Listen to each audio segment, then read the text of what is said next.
I always see posts in groups with people asking for advice about how to fix their credit score in order to buy a house.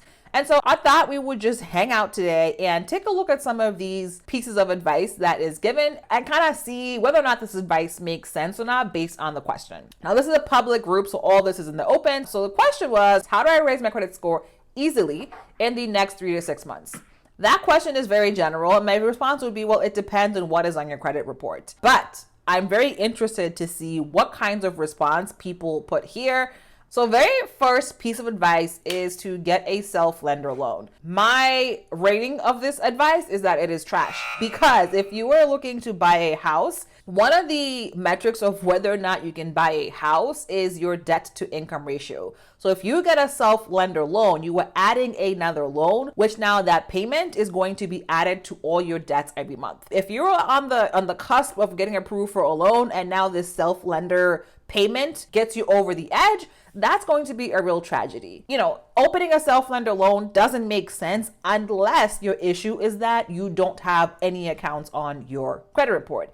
So if you have accounts on your credit report, it is highly unlikely that opening a self-lender loan is actually going to be helpful when it comes to buying a house. When it comes to buying a house, that would be a no for me in terms of will this help you to increase your score easily in the next 3 to 6 months. And let me just say that these responses are probably not malicious. It's just people giving advice based on what their experience is. And that is all that you can hope for when you are getting advice from random people on the internet. So now you can take that and digest it and use it the way that you want to.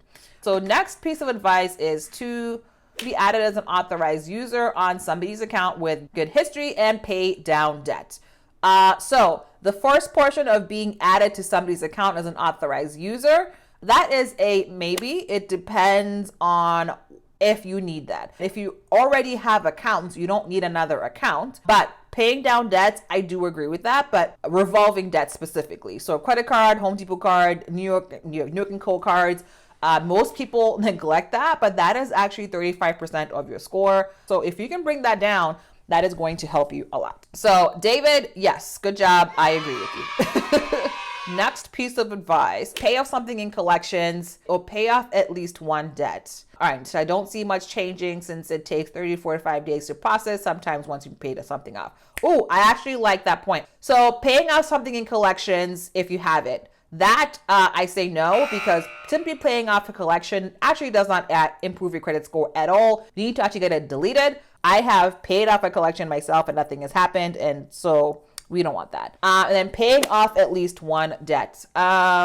It depends, like if that one, I think that's a little bit vague. So just paying off any old debt is not going to help you. But if you're looking at utilization specifically, maybe. I do really like her point though, that it takes 30 to 45 days to process something once changes have been made.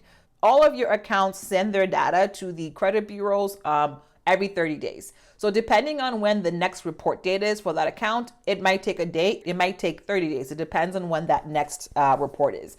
So if you pay something off today, but the report was yesterday, you're not gonna see that payment impact until 30 days later. So that I like, that's a really good point. All right, so let's check out the next piece of advice. And this advice, all right, so this advice is to figure out what's low first, talk to a mortgage broker, and then they can review your credit report with you. And then they'll tell you how to raise your scores if you can. I love this advice. This is solid.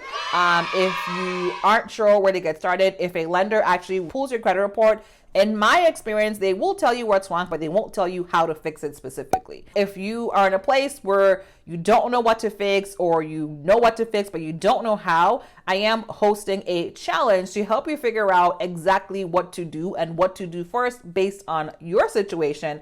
So make sure you check out the link in the description below so you can register and we can get started. And yes, my friends, the challenge is free $99, my favorite price. All right. Next advice is pay your debt. Yes, this could be a yes if you have a lot of credit cards that have a lot of utilization. You want to bring that down because that will actually impact you a lot. I will link to a video that talks more about that, because this is something that people just disregard that could absolutely help their credit score a lot. All right, next piece of advice, buy a car. Guys, don't do that, because if you buy a car, that is absolutely going to destroy your debt to income ratio, and you don't want that. I would say more than likely, if it's going from a 560 to 750, it wasn't the car itself that caused that. Probably bought a car, probably other negative items dropped off. So ladies and gentlemen, do not purchase a car because you being able to qualify for a loan, it is your credit, it is your income, and it is your debt. And if the amount of debt is more than a specific percentage based on your income, you will not be able to get a mortgage. And a car, I know people with $500 car payments. So you don't want that to be you, because that $500 can seriously stop you from getting a house. Don't do that. Next piece of advice here is to get your utilization under 10%. Yes! I absolutely agree with this. 100p. Getting your utilization under 10%, if that is an issue, will absolutely do that. So far, there isn't a single person that said, what is it that is wrong with your credit report specifically? That is the first thing you have to ask yourself. So if you are looking in these forums, if you're searching on Google and you are trying to find a way to fix your credit so you can buy a house, the first question that you should be asking is, what is on my credit report that is causing my score to be like this? So if you don't understand what it is on your credit report specifically that is causing your score to be low, then all these things that you're reading, all these things that you're going to be trying is just going to be throwing spaghetti at the wall and seeing if it actually sticks. I know I have done it before, and yes, I was able to make progress, but I wasn't able to actually make progress quickly until I understood how credit scores worked, and I was able to look at a report and understand exactly what I need to do based on what's on my report to get that score increased in order to buy a house.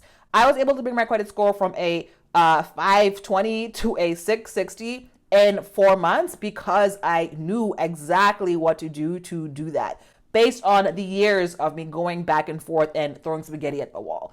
So if you don't want to throw spaghetti at the wall, if you want a clear plan on what you should do, make sure you register for the challenge that is coming up. I will drop the link in the description box below. I hope to see you there.